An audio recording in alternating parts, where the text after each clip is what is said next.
Il était une fois, au cœur des montagnes brumeuses du Japon, un homme qui a passé 20 ans de sa vie à essayer de déplacer une rivière avec ses mains nues. 20 ans. Chaque jour.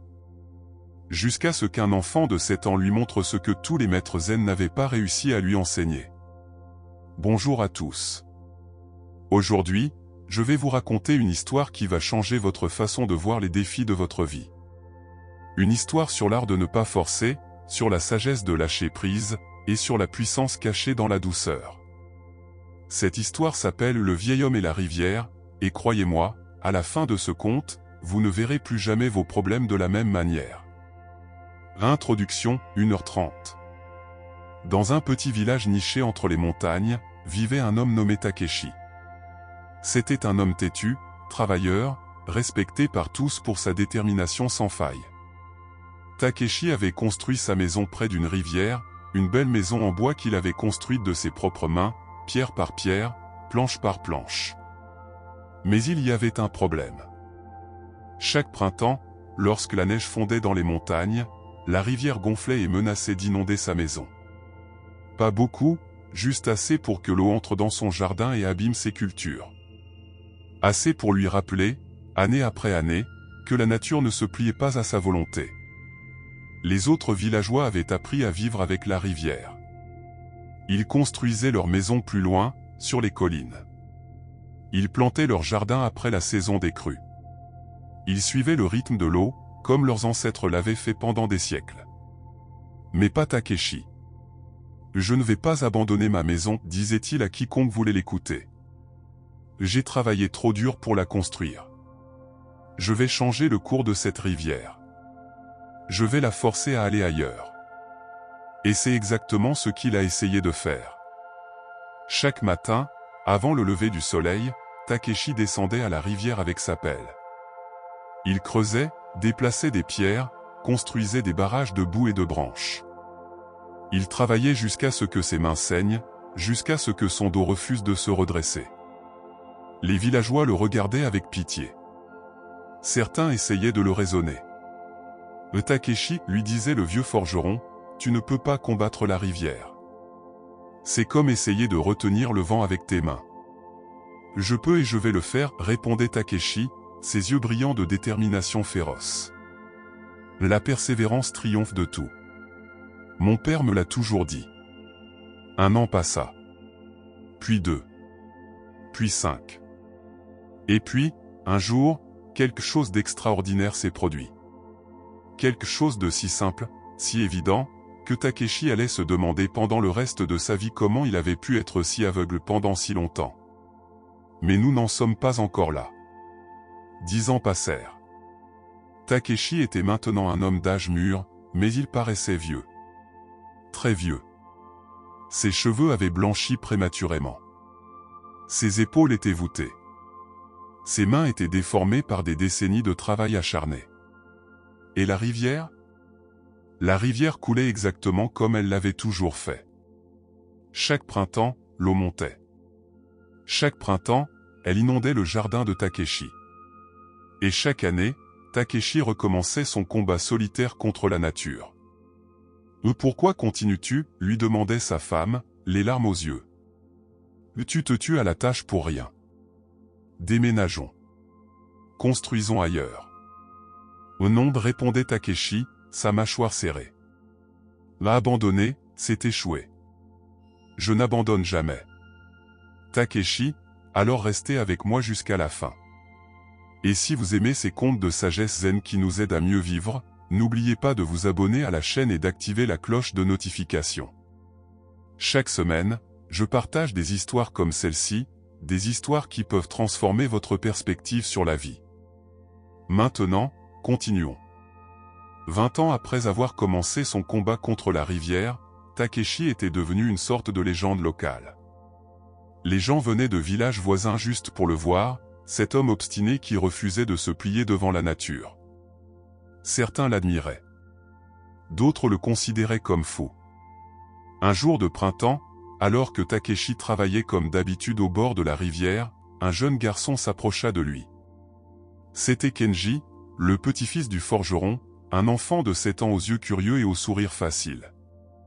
Monsieur Takeshi, demanda l'enfant, pourquoi vous battez-vous contre la rivière? Takeshi s'arrêta, surpris. Personne ne lui avait posé cette question depuis des années. Les gens avaient abandonné l'idée de le faire changer d'avis. Parce qu'elle inonde mon jardin, répondit-il simplement. Mais, dit Kenji en penchant la tête, l'eau veut aller vers la vallée. C'est sa nature. Pourquoi ne plantez-vous pas des choses qui aiment l'eau? Takeshi ouvrit la bouche pour répondre, mais aucun son ne sortit. L'enfant continua, inconscient du tremblement de terre qu'il venait de déclencher dans l'esprit du vieil homme. Mon grand-père dit que le bambou est fort parce qu'il plie avec le vent. Il ne combat pas. Il danse avec lui. Peut-être que vous pourriez danser avec la rivière au lieu de vous battre contre elle? Et sur ces mots, l'enfant sourit et partit en courant rejoindre ses amis. Takeshi resta là, debout dans la boue, sa pelle dans les mains, comme foudroyé. Danser avec la rivière. Ces 4 mots simples, prononcés par un enfant de 7 ans, ont fait ce que 20 ans d'épuisement n'avaient pas réussi à faire, ils ont brisé le mur de son obstination. Pour la première fois en 2 décennies, Takeshi lâcha sa pelle. Il s'assit sur une pierre au bord de l'eau et regarda vraiment la rivière. Pas comme un ennemi à vaincre, mais comme elle était, puissante, belle, éternelle. Les larmes commencèrent à couler sur ses joues. Cette nuit-là, Takeshi ne put pas dormir. Il pensait à toutes ces années perdues à combattre, à forcer, à résister. Il pensait à sa femme, qui avait vieilli à ses côtés en le regardant se détruire.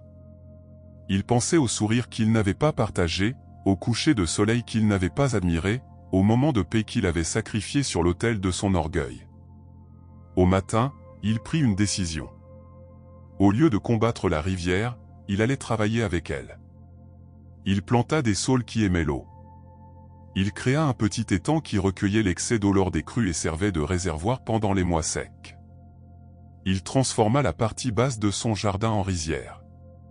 Il construisit une petite roue à eau qui générait de l'énergie. En 6 mois, Takeshi avait créé quelque chose de magnifique, un jardin en harmonie avec la rivière, qui utilisait sa puissance au lieu de la combattre. Les villageois étaient stupéfaits. « Et qu'est-ce qui t'est arrivé, Takeshi » demandait-il. « J'ai appris, répondait-il avec un sourire paisible qu'on ne lui avait jamais vu, que la vraie force n'est pas de forcer, mais de s'adapter. Que la sagesse n'est pas dans la résistance, mais dans la flexibilité. » 1 an plus tard, un moine zen qui voyageait dans la région entendit parler de Takeshi et vint le visiter. « Raconte-moi, dit le moine en admirant le jardin harmonieux, qu'as-tu appris de toutes ces années ?» Takeshi réfléchit un moment, puis répondit. « J'ai appris que l'eau ne force jamais son chemin. Elle coule autour des obstacles. Elle patiente. Elle trouve toujours un passage. Et avec le temps, c'est l'eau douce qui sculpte la pierre dure, pas par la force, mais par la constance et l'adaptation. J'ai appris que forcer les choses ne fait que créer de la résistance. Que parfois, le chemin le plus difficile n'est pas le bon chemin. Que l'effort n'est pas toujours synonyme de progrès. Mais surtout, continua Takeshi, ses yeux brillants de larmes de gratitude, j'ai appris qu'il faut parfois un enfant de 7 ans pour nous enseigner ce que nous avons oublié dans notre arrogance d'adulte, que la nature ne se combat pas, elle se comprend. Que la vie ne se force pas, elle se vit. Le moine sourit et hocha la tête. Tu as découvert le Wu-Wei, l'action sans effort, l'art de ne pas forcer. Il t'a fallu 20 ans pour apprendre cette leçon, mais maintenant, elle est gravée dans ton âme pour l'éternité. Et c'est ainsi que Takeshi, le vieil homme têtu qui avait passé 20 ans à combattre une rivière, est devenu l'homme le plus sage du village.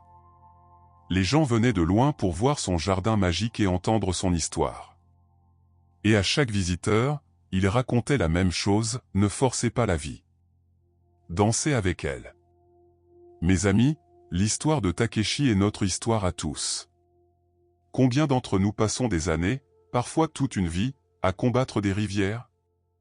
À forcer des situations qui ne veulent pas se plier? À pousser des portes qui sont censées rester fermées? Nous confondons obstination et persévérance. Nous pensons que céder, c'est échouer. Mais parfois, la vraie victoire est dans le lâcher-prise. Parfois, la vraie force est dans la flexibilité. L'art de ne pas forcer n'est pas de la paresse. C'est de la sagesse. C'est comprendre quand persévérer et quand s'adapter.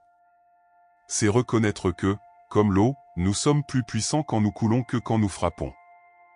Appel final à l'action, 15h30. Si cette histoire vous a touché, si elle vous a fait réfléchir à vos propres rivières, partagez-la avec quelqu'un qui en a besoin. Et n'oubliez pas de vous abonner pour plus de contes de sagesse zen qui peuvent illuminer votre chemin. Rappelez-vous, la vie est une rivière. Vous pouvez passer votre existence à la combattre, ou vous pouvez apprendre à danser avec elle. Le choix, comme toujours, vous appartient. Merci de m'avoir écouté. À très bientôt pour une nouvelle histoire. Namaste.